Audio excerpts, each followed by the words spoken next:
আমরা অনেকগুলা ডাল কাটটা পানিতে ভিজায় রাখছি অন্য মানুষের জমিনে, মানে অনেক ভাষা পানি। আমার বড় ভাসুরে ওই জায়গায় ডাল দিয়া আমার ডালের উপরে অনেকগুলা কচুরির পানা রাখছে। তা আমার শাশুড়ি বলছে যে একা একা তো ডালগুলা দেওয়া সম্ভব না, দুই ভাই মিলি ডালগুলা একটু মান্দায় দিয়ে আসো। ডালগুলা টানতে যায় কচুরির পানার দড়ি ছিঁড়ে গেছে গা, এই ছিঁড়া কচু একটু সরছে, ডালগুলা আমরা নিয়ে মান্দার দিয়ে আসি। তখনই আমার ভাসুর আইসা অনেকগুলা খারাপ ব্যবহার করছে। আমার শাশুড়ি ধমকও দিছে, থাক কিছু কইও না, আমিও ধমক দিছি। আমার ভাসুরের নাম সাহাল্লি সাহাল্লম, দুইটা ভাই ওরা। অনেকগুলা ধমক দিছি, কলাম থাক দাদা রাগারাগি করেন না, আমি বাবুর আব্বু বিলে গেছে আসুক, আসলে আমি ডাল ইগুলা কচুগুলা একখানে করে বাইন্দা দিতে কম না। এ আমার সে ভাসুরে মানে না, অনেক রাগারাগি খারাপ ব্যবহার করে না দিয়ে দূর পরে যাচ্ছে। আমার শাশুড়ি এই দেওরেক মারবে, আমারে মারবে, আমাকে মারতেছে। তখনই আমার শাশুড়ি ফিরাইতে গেছে। আমার শাশুড়ি ওরা ইচ্ছে করি অনেকগুলা বাড়ি দিছে, বাড়ির খাওয়ার সঙ্গে সঙ্গে আমার শাশুড়ি মাটিতে পড়ে গেছে। পড়ে যাওয়াতে আমার অনেকগুলা মারছে, অনেক মানুষে ফিরাইছে, কিন্তু আমার শাশুড়ি ধরতেই পারি নাই। আমরা ধরতে ধরতে আমার শাশুড়ি মাটিতে অনেকগুলা গড়াগড়ি করে মরে। আমার শাশুড়ি আমরা কইতেই পারি না, অনেকগুলা মারা মারছে। আর আমার বাড়িতে মানুষ ছিল না, আমি আমার শাশুড়ি আর আমার একটা দেবর ছিলাম। আমার ভাসুর, আমার দেওর আর আমার বড় জালের মেয়ে, ওরা সবাই নারী নিয়ে আইছিল। আমার কোলে একটা ছোট বাবু ছিল। আমাদের যখন বাড়ি মারছে তখন আমি বাবুটা মাটিতে অনেক দূরে ফিক্কি মারছি যাতে বাবুটা বাঁচে। বাড়িটা আমার এই জায়গায় লাগছে, মাথায় লাগে নাই, হাতে লাগছে, কিন্তু চুল ধরে অনেকগুলো আমাকে মারছে। আমার দেবরও মারছে। আমার বড় ভাসুরে বাড়ি দিছে আমার শাশুড়ির, ইচ্ছা করে আমার শাশুড়ি সাহাল্লম। জি,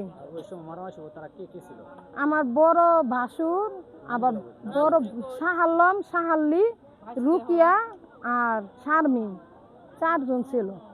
চারজনের হাতে নাড়ি ছিল। আমরা লাঠি নুটি নিয়ে নিই, কারণ আমরা তো ঝগড়া করার নিয়ত নাই। আমার ভাসুরের বাবার নাম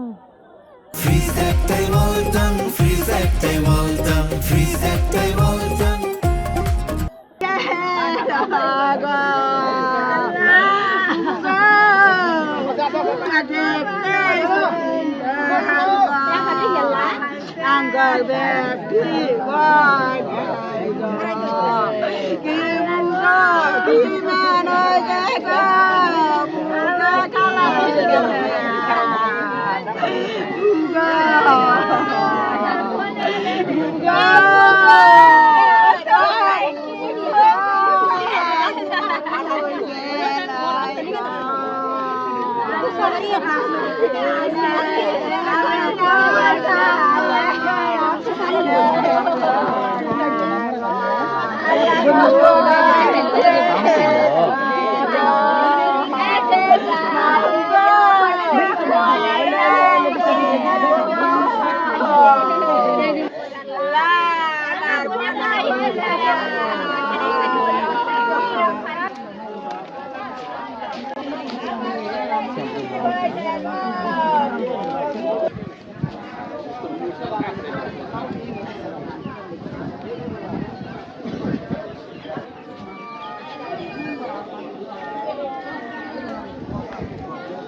নানুকে বাড়ি কারণ এরকম আজকে আজ আমি ফোন আলাম